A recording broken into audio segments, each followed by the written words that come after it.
Chapter 31. The sun is lower in the sky, blinding us as we open the doors of the library to step out. I shield my eyes, struggling to see anything in the piercing light. I guess the weather cleared up. How long were we in there anyway? About an hour, and no kidding, this is crazy, Nina says, stumbling over a crack in the sidewalk. 1 minute it looks like a tornado is coming, and the next is clear and beautiful. It even feels warmer out here, don't you think? Andrew looks at me and nods. Think it's because she's happier? I'm about to ask who when I realize that would be a dumb question. Of course he means Inez. I think on it for a minute. Maybe she is happier. Maybe that's why the weather is so nice now. Or maybe we're both completely crazy for thinking a ghost can control the weather. Hey, you didn't see anything online about music boxes when you were researching Inez, did you? I asked Nina. Music boxes? No, why? No reason, I answered, disappointed. I tell myself that the second I have some alone time, I'm going to dig the drawings out from where I hid them and figure out what they mean. The IB on the back is making me crazy. It can't be initials because, hello, Inez Clark. So what is it? Nina slides her camera over her forehead again and starts surveying the area. Andrew just shakes his head. What are you doing now? Filming the outside of the library? I laugh. Nina sure does have a lot going on in that brain of hers. Hey, after what we saw in your room, I want to document everything. At the cemetery, I didn't have my camera, and think how much I possibly missed. Hey, what are you guys doing here? Richie interrupts, pulling up on his bike. He's smiling like the cat that ate the canary. Don't tell me you're still digging around on that ghost stuff. It's been 2 hours. Nina flicks off the power button on her camera and levels a glare in his direction. Don't start with me, Richie. Just because Tessa here gave you an excuse to... Whoa. I clamp a hand over our mouths to shut her up. I don't need Nina telling Richie that I knew he was scared earlier, and that's why I encouraged him to leave. I didn't do anything but remind him about soccer, that's all. Richie looks from me to Nina. There's a questioning expression on his face. I shrug. I didn't play any competitive sports back in Florida, but I figured they're pretty serious about practices. Knucklehead here will probably have a lot to catch up on later. I toss a thumb out toward Andrew, who shoots me a slightly offended look. Yeah, they really are. But soccer was great today. I scored the winning goal for our team. Andrew's jaw drops. You what? You were playing forward? I am a forward. You're a defender. Richie puffs out his chest. Not today. Today I got to show my stuff since you were gone.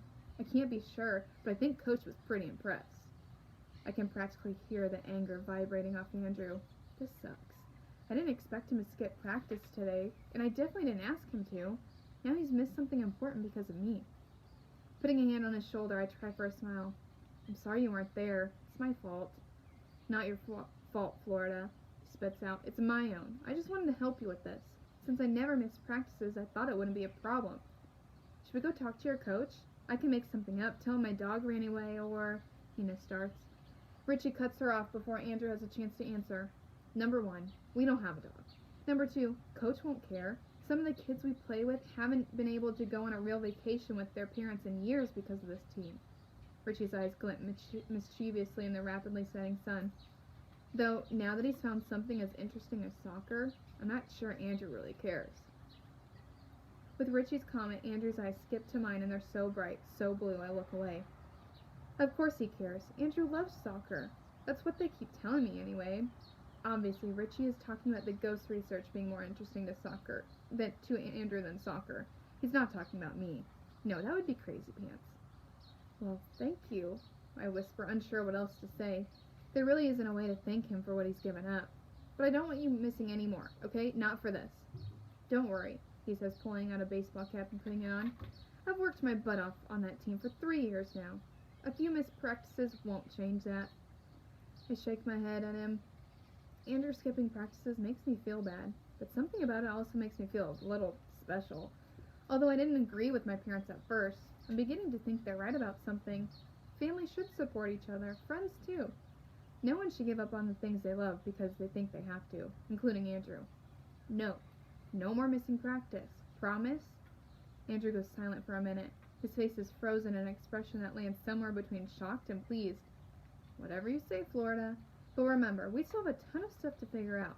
Inez versus Amos, lightning strike, the empty case. The empty case, I'd almost forgotten about that. Inez was in the box 1 minute, and the next, poof, she'd vanished. What empty case? Richie asked.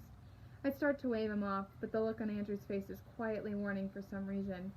Does he want me to talk ghosts with Richie? Richie is his best friend. Why doesn't Andrew seem worried that he might get spooked again? I'm sure there's a rational explanation for it. No worries, I say, hoping to sound less scary. For a box that had a statue in it one minute and was totally empty the next? Andrew asks exaggeratedly. No way. I mouth shut up at him, but he just smiles at me. His lips turn up at the edges just enough to tell me he knows exactly what he's doing. Richie looks thoughtful.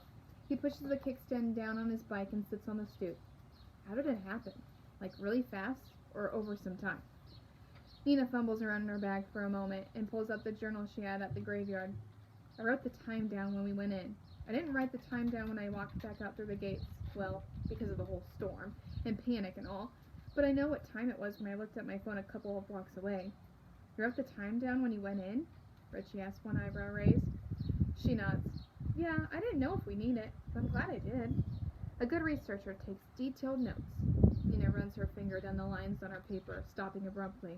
Aha, here it is. We walked into the lobby at 9:03, then checked my phone again, 10:05. We talked to the woman in the front lobby for a bit, and then we walked to the gravesite. Nina probably documented things for at least 15 or 20 minutes while we looked at the grave and just talked. Andrew chimes in. Richie nods. I think I got it, but the weather was stormy the whole time, or no?